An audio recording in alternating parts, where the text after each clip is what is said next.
নমস্কার বন্ধুরা, আমি জ্যোৎস্না মল্লিক। আমার পল্লীর জননী কুক সেন্টারে সকলকে স্বাগত জানিয়ে আবারও একটা ভিডিও নিয়ে এলাম। দেখুন, আজকের এই সরিষার ফুল আমি কিভাবে বাটি সেটা একটু আপনাদের সাথে শেয়ার করব। আর কিছু গুণাবলীর কথা একটু বিস্তারিত আলোচনা করব। তাই ভিডিওটা প্রথম থেকে শেষ পর্যন্ত দেখার অনুরোধ রইল। ভালো লাগলে একটা লাইক দিবেন আর কমেন্টে জানাবেন কেমন হয়েছে। আর যদি চ্যানেলে নতুন হয়ে থাকেন তাহলে আমার চ্যানেলটাকে সাবস্ক্রাইব করে আমার পাশে থাকার অনুরোধ রইল। আমার সব রান্নাগুলো খুব কম তেল মশলায় রান্না হয়, একেবারে সহজভাবে গ্রামীণ পদ্ধতিতে। আমার এই রান্নাগুলো শেখা আমার মায়ের কাছ থেকে, আমার শাশুড়ির মায়ের কাছ থেকে। তাই ভিডিওটা প্রথম থেকে শেষ পর্যন্ত দেখার অনুরোধ রইল। এখানে দেখুন কিছু সরিষার শাক, আপনার শাক বলতে পারেন সরিষার শাক বাজার থেকে কিনে এনেছে। এখানে কিছু পাতা আমি নিয়ে নেব, এই সাথে ফুলের সাথে অল্প অল্প ফুল আছে আর পাতা আছে, কচি পাতা কিছু পাতা নিয়ে নেব। সবগুলো আমি এভাবে দেখুন বেছে নেব। বিভিন্ন দেশের ভোজ্য তেলের 60% আসে সরিষা থেকে। বিভিন্ন জাতের সরিষাতে থাকে 38 থেকে 44% তেল, আর বাকিটা থাকে খোল। খোল গবাদি পশুর একটি পুষ্টিকর খাবার হিসাবে ব্যবহার করা হয়। সরিষার ফুল সরাসরি খাদ্য হিসাবে ব্যবহৃত হয় না, যেহেতু এই ফুল যদি আমরা খেয়ে ফেলি তাহলে তো সরিষা উৎপাদন হবে না, তাই ফুল খাওয়া একেবারে নিষেধ। অনেকে এই সরিষা গাছ ঘন হয়ে গেলে তুলে ফেলে দেয়, তারপরে অনেক সময় যে শুধু শাক বিক্রি করার জন্য অনেকে তৈরি করে। যাই হোক, আমাদের এটা বাজার থেকে কিনে আনা, আর এটা খেতে খুব সুস্বাদু হয়, বলা যায় মুখরোচক একটা খাবার। তাই দেখুন, আর বাকি কিছু গুণাগুণির কথা পরে আলোচনা করব। এখানে আমি সবগুলো বেছে নিয়ে ধুয়ে পরিষ্কার করে নিয়েছি। শুধু ফুলের একরকম টেস্ট, আর এই পাতা সহ আর এক রকম টেস্ট। আমার তো মনে হয় পাতা দিয়ে এটা খেলে বেশি ভালো লাগে। আপনারা একবার হলেও এইভাবে একটু খেয়ে দেখবেন, আশা করি ভালো লাগবে। এবার আমি এটা একটু ভাপ দিয়ে নেব। ধুয়ে পরিষ্কার করে নিয়েছি। সরিষার ফুল পাতা দিয়ে একসাথে রান্না করে খেলে লাবণ্যতা বৃদ্ধি পায়।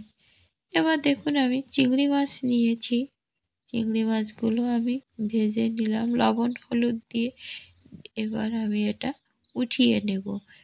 এই কড়াইতে একটু তেল দিয়ে আমি এই সরিষার ফুলগুলো আমি একটু ভাপ দিয়ে নেব। এই কড়াইতে একটু তেল দিয়ে আমি এর ভিতরে দিয়ে দেব সরিষার শাকগুলো, দিয়ে একটু আমি ভাপ দিয়ে নেব। এবার দিয়ে দিলাম সরিষার ফুলটা, দিয়ে দিলাম আমি কড়াইতে, দিয়ে একটু ঢাকা দিয়ে রাখবো। এই সরিষার ফুলে রয়েছে ভিটামিন, মিনারেল এবং অ্যান্টিঅক্সিডেন্ট উপাদান থাকতে পারে। এবার আমি এই ফুলের ভিতরে দিয়ে দিলাম আমি পরিমাণের মতো হলুদের গুঁড়ো, দিয়ে দিলাম স্বাদ মতো লবণ। লবণ হলুদ দিয়ে একটু নাড়াচাড়া করব। দেখুন, কতগুলো দেখা যাচ্ছিল একেবারে কম হয়ে গেছে। এবার আমি এটা ঢাকা দিয়ে রাখবো। এবার এর ভিতরে আমি দিয়ে দিলাম 4টে কাঁচা লঙ্কা। দেখুন আর কত জল বের হচ্ছে, দেখুন। এবার একটু ঢাকা দিয়ে রাখবো যাতে তাড়াতাড়ি সিদ্ধ হয়ে যায়। এবার ঢাকনাটা দিয়ে আমি কিছুক্ষণ রেখে দেব, যতক্ষণ না সিদ্ধ না হয়। আমি এবার একটু মশলা বেটে নেব। এখানে নিয়েছি কালো সরিষা আর একটু জিরে, আমি একসাথে করে বেটে নেব। এবার ঢাকনাটা খুলে নেব। এই যে দেখুন আমার শাকটা সিদ্ধ হয়ে গেছে। আর এই যে কিছু গুণাবলী জানাবো। যে কোনো জিনিসের তো জানেন উপকার যেমন থাকে অপকারও থাকে। সরিষার ফুল তো বেশি উপকারী জিনিস না, এটা ক্ষতিকারকই বেশি। যেমন বেশি খেলে উৎপাদন কম হয়ে যাবে, তেমনি আবার সরিষার ফুল বেশি খেলে পেটের গণ্ডগোল ও অ্যালার্জি দেখা দিতে পারে।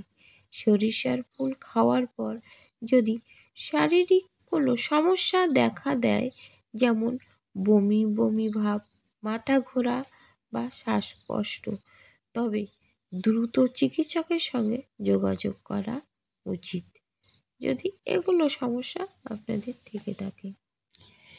এদিকে আমি জিরে সর্ষেটা বেটে নিয়ে চিংড়িগুলো ভালো করে বেটে নিলাম। এবার আমি সর্ষের এই ফুলগুলো এবার বেটে নেব।